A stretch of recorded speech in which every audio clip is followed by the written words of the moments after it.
দেখুন, গত ১৬ বছরে আমাদের যে সাংবিধানিক প্রতিষ্ঠানগুলো রয়েছে এবং গণমুখী যে সেবা খাতগুলো রয়েছে সেগুলোকে ধ্বংস করে ফেলা হয়েছে।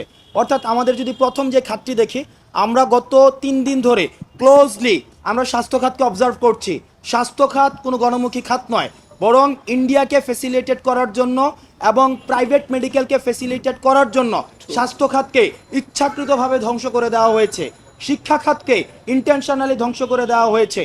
গণপরিবহন খাতকে ইন্টেনশনালি ধ্বংস করে দেওয়া হয়েছে। একজন নাগরিক হিসাবে আমার প্রথমত স্বাস্থ্য খাত, শিক্ষা খাত এবং পরিবহন যে খাতটি রয়েছে এই খাতটিকে যতদিন না পর্যন্ত গণমুখী করা হচ্ছে ততদিন পর্যন্ত আমি মনে করছি প্রাথমিকভাবে রাষ্ট্র সংস্কারের কাজটি শেষ হয়নি।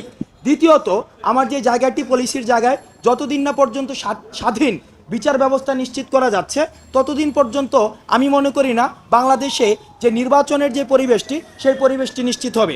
সাংবিধানিক অন্যান্য যে প্রতিষ্ঠান রয়েছে, আমাদের যে নির্বাচন কমিশন রয়েছে, আমরা দেখেছি সেই নির্বাচন কমিশনের আন্ডারে 2014 সালে হয়েছে আমাদের একটি সিলেকশনের নির্বাচন।